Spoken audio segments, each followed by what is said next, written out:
चलिए स्टूडेंट्स, हम अपना पहला क्वेश्चन करते हैं। अब मैंने आपको अभी भी बताया था कि हमें इस चैप्टर में दो इक्वेशंस दी रहेंगी। तो हमारे पहले क्वेश्चन में भी हमने दो इक्वेशंस लिए हैं। पहला इक्वेशन आप मान लीजिए 2x प्लस वाई, इक्वेशन यानी कि समीकरण, ठीक है। तो जो पहला इक्वेशन या फिर जो पहला समीकरण है वो है 2x plus Y is equal to 11। इसको आप पहला इक्वेशन दे दीजिए नाम, पहला समीकरण हो गया। और जो दूसरा इक्वेशन, दूसरा समीकरण है वह है x plus Y is equal to 7। ये आपका दूसरा इक्वेशन, दूसरा समीकरण हो गया, ठीक है। अब हमें इन्हीं दोनों इक्वेशन को, दोनों समीकरण को सॉल्व करना है और x और y की वैल्यूज़ हमको फाइंड करनी है, पता करनी है। तो भैया कैसे पता करेंगे ये x और y की वैल्यू? तो इस चीज़ के लिए हमारे मैथ्स के थर्ड चैप्टर में हमको दो मेथड दिए हुए हैं। कौन कौन से हैं दो मेथड? पहला मेथड जो है, ठीक है, तो जो पहला मेथड है, इस चैप्टर में हम लोग दो मेथड पढ़ने वाले हैं इन इक्वेशंस को सॉल्व करने के लिए। उनमें से जो पहला मेथड है वो उसको बोलते हैं एलिमिनेशन मेथड, यानी कि हिंदी में इसको बोलते हैं विलोपन विधि। इसको एलिमिनेशन मेथड क्यों बोलते हैं आपको थोड़ी देर में मालूम पड़ जाएगा। अभी हम सीखते हैं कि ऐसे इक्वेशंस को एलिमिनेशन मेथड से कैसे सॉल्व किया जाए, विलोपन विधि से कैसे सॉल्व किया जाए, ठीक है। तो हमने पहला काम यही कर लिया था कि भाई 2x plus Y is equal to 11, इसको समीकरण 1 मान लिया था, इक्वेशन 1 मान लिया था। और x plus Y is equal to 7, इसको इक्वेशन 2 समीकरण 2 मान लिया था। अब आगे बढ़ते हैं, क्या करना होता है इसमें आप मुझे बताइए। ये x का, अब ये इस इधर x का कोफिशिएंट क्या है? कोफिशिएंट यानी कि गुणांक क्या है? 2, यानी कि इस x के साथ में कौन सा नंबर मल्टीप्लिकेशन लिखा गया है? वो है 2। अच्छा, इस x के साथ कौन सा नंबर लिखा गया है? इधर तो कोई नंबर नहीं दिख रहा, मतलब जहाँ पे कुछ नहीं दिख रहा है मतलब वहाँ पे 1 होता है। 1 हमेशा मल्टीप्लिकेशन में होता ही है, भले लिखा जाए चाहे ना लिखा जाए। तो इस x का कोफिशिएंट है 2 और ये सेकंड इक्वेशन, सेकंड समीकरण के x का कोफिशिएंट गुणांक क्या है? 1, ठीक है। हमें करना क्या है? हमें इस x का जो कोफिशिएंट है यानी कि 1 को इस पूरे इक्वेशन में मल्टीप्लाई करना है। ये आप ध्यान से सुनते जाइए क्या बोल रहा हूँ, बहुत इंपॉर्टेंट चीज़ है। इस x का जो कोफिशिएंट है 1, उसको आपको इस पूरे इक्वेशन में, पहले वाले इक्वेशन में मल्टीप्लाई करना है। और इस x का जो कोफिशिएंट है यानी कि 2, उस 2 को आपको सेकंड इक्वेशन के साथ मल्टीप्लाई करना है। इन शॉर्ट, इस x कोफिशिएंट का पहले वाले पूरे इक्वेशन से मल्टीप्लाई और सेकंड ये इस x वाले कोफिशिएंट का यानी कि 2 का मल्टीप्लाई इस पूरे इक्वेशन से। चलिए बताता हूँ, करते जाते हैं, सॉल्व करेंगे अभी। ठीक है, हमने लिख दिया मल्टीप्लाई इक्वेशन 1 विथ 1, मतलब इक्वेशन 1 को मैं इस 1 से पूरा मल्टीप्लाई करूँगा एंड इक्वेशन 2, इस इक्वेशन 2 को किससे मल्टीप्लाई करना है? 2 से। चलिए शुरू करते हैं। आप मुझे बताइए, इस 1 को इस 2 से मल्टीप्लाई करूँगा, कितना आएगा? 2 ही आएगा ना, लिख दिया 2x।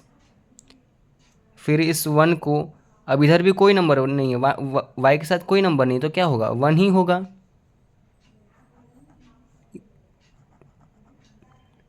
1 को इस 1 से मल्टीप्लाई करोगे, कितना आएगा? 1 ही आएगा, इज इक्वल टू, अब इस 1 को इस 11 के साथ मल्टीप्लाई करोगे, क्या आ जाएगा? 1 इंटू 11 कितना होता है? 11 होता है। हमने कुछ नहीं किया, बस इस नंबर को इन सभी के साथ एक एक करके मल्टीप्लाई किया। चलो भाई, ये काम मेरा हो गया। अब क्या करना है? हमको इस 2 को इस पूरे इक्वेशन में मल्टीप्लाई करना है, इस पूरे समीकरण में मल्टीप्लाई करना है। आप मुझे बताओ, 2 को 1 से मल्टीप्लाई करूँगा, कितना आएगा? 2 ही आएगा, 2x। फिर 2 को इस 1 से मल्टीप्लाई करूँगा, कितना आएगा? +2y इज इक्वल टू, लिख दूँगा 2 को 7 से मल्टीप्लाई करूँगा, इस 2 को 7 से मल्टीप्लाई करूँगा, कितना आ जाएगा? 14, ठीक है। यहाँ तक क्लियर है। अब नेक्स्ट क्या करना है? सबसे इम्पोर्टेंट चीज़, इस 2 की साइन क्या है? प्लस है, कुछ नहीं होता तो हम प्लस मान लेते हैं। आपको इस नीचे वाले नंबर्स की, ऊपर वाले की बात नहीं कर रहा हूँ मैं बात कर रहा हूँ इस नीचे वाले नंबर्स की, जो 2x + 2y = 14 ये वाला दिया है ना, ये पूरी लाइन, इनके नंबर्स की साइन चेंज करनी है। मतलब अगर प्लस हो तो उसको माइनस कर दो, और माइनस हो तो उसको प्लस कर दो। अच्छा ठीक है, ध्यान सब देखना, दो चार सवाल ऐसे करोगे तो अपने आप आपको आइडिया मिल जाएगा कैसे कैसे सब सॉल्व होता है। 2 का साइन क्या है, प्लस, कर दिया माइनस। इस 2 का साइन क्या है, प्लस, कर दिया माइनस। और अब आप बताओ इस 14 का साइन क्या है, कुछ नहीं होता तो आपको प्लस ही मानना है। अगर इधर कोई साइन नहीं दिख रहा है मतलब उधर प्लस है, तो प्लस का कर देंगे माइनस। ठीक है, अब इसको सॉल्व करते जाएंगे। इधर देखना, +2x -2x दोनों कट जाते हैं हमेशा, x वाले कोफिशिएंट हमेशा कट जाएंगे, इधर कुछ नहीं बचेगा। अब इधर क्या है देखो, +1y -2y, अब ये प्लस नहीं, 2y का साइन पहले प्लस था लेकिन अब क्या हमने कर दिया बदल के माइनस, तो +1y से क्या हो गया -2y। तो 1y -2y कितना होता है, 1y -2y कितना होता है, माइनस का y होता है कि नहीं होता है। तो 1y में से 2y गया तो माइनस का y बचा, = 11 -14, कि मतलब 11 में से माइनस करना है 14, कितना बचता है बताइए, -3। ठीक है, वो ये रफ वर्क है, ठीक है, जो बाजू में कर रहा हूँ ये रफ वर्क है, आपको वो नहीं करना पेपर में। तो 11 -14 कितना होता है, -3। इस माइनस से ये माइनस कट गया, आपका जो y का वैल्यू आया है वो है 3। समझ में आया। एक बार वापस शॉर्ट में आपको रिवाइज करवा देता हूँ, और उसके पहले एक बार हम लोग x की वैल्यू निकाल लेते हैं। ठीक है, जो ये हमारी y की वैल्यू आई है 3, और चाहे आप इक्वेशन 1 में रख लो चाहे इक्वेशन 2 में रख लो, और उससे आपको x की वैल्यू मिल जाएगी। चलिए हम इक्वेशन 2 में रखते हैं, put y = 3 in equation 2। y का मान जो 3 है वो आप समीकरण 2 में रखिए। ठीक है, रखते हैं। क्या है समीकरण 2, इक्वेशन 2, x + y = 7। y का वैल्यू है कितना, अभी आपने निकाला, y का वैल्यू कितना है, 3 है, रख दीजिए इधर, x + 3 = 7। अब 3 इधर जाएगा तो क्या हो जाएगा, 7 - 3, 7 - 3 कितना होता है, 4। तो x = 4। हमारे x और y की वैल्यू आ गई है, x की वैल्यू है 4 और y की वैल्यू है 3। फटाफट आपको एक बार शॉर्ट में समराइज कर देता हूँ हमने क्या क्या किया क्वेश्चन में। दो इक्वेशंस दिए हुए थे, दो समीकरण दिए हुए थे, हमने क्या किया, इसका x का कोफिशिएंट 2 को नीचे वाले पूरे इक्वेशन से मल्टीप्लाई किया, और इसका जो x का कोफिशिएंट है 1 उसको इस पूरे ऊपर वाले इक्वेशन से मल्टीप्लाई किया। आप मुझे बताओ 1 को इस पूरे इक्वेशन से मल्टीप्लाई करूँगा तो क्या आएगा, 1 2 जा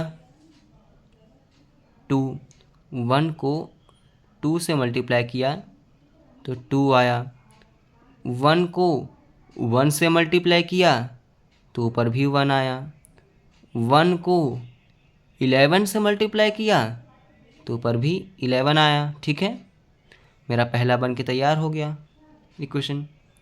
अब इस 2 को इस पूरे इक्वेशन से मल्टीप्लाई करना है, तो 2 1 जा 2 लिख दिया, फिर वापस अगेन 2 1 जा 2 लिख दिया, 2 को 7 से मल्टीप्लाई किया तो 2 7 जा 14। यहाँ तक क्लियर है। फिर क्या किया, फिर हमने किया साइन चेंज। साइन चेंज मतलब कि जो प्लस में हो माइनस में, और जो माइनस में हो प्लस में। इधर 2 प्लस में था, माइनस कर दिया, ये प्लस में था, इसको भी माइनस कर दिया। ये नंबर भी प्लस में था, मतलब कि साइन प्लस थी, तो उसको भी कर दिया माइनस। मतलब कि हमको साइन चेंज करनी है। आप मुझे बताओ 2x में से आप -2x कर दोगे, मतलब सेम नंबर में से सेम नंबर ही घटा दोगे, माइनस कर दोगे, तो दोनों कट के क्या हो जाएगा? 0। इसलिए हमने यहाँ पे कुछ नहीं लिखा, 0 लिखने का मतलब नहीं बनता। नेक्स्ट क्या है? 1y - 2y। आपको मैंने इधर करके बताया है, 1y में से 2y माइनस करोगे, क्या बचेगा आपका? -y, लिख दिया। नेक्स्ट उसके बाद क्या है? 11 में से आपको 14 माइनस करना है, आप प्लस नहीं कर सकते, अभी आपने साइन चेंज कर दिया है, ठीक है। तो 11 में से आपने 14 माइनस किया, 11 - 14 किया, -3 आया। फिर आपने सॉल्व किया, y = 3 आया। किसी भी एक इक्वेशन में रख दो, हमने इक्वेशन 2 में रखा है, आप इक्वेशन 1 में भी रख के चेक कर सकते हो। x + y = 7, y की वैल्यू रखो और x की वैल्यू फाइंड कर लो।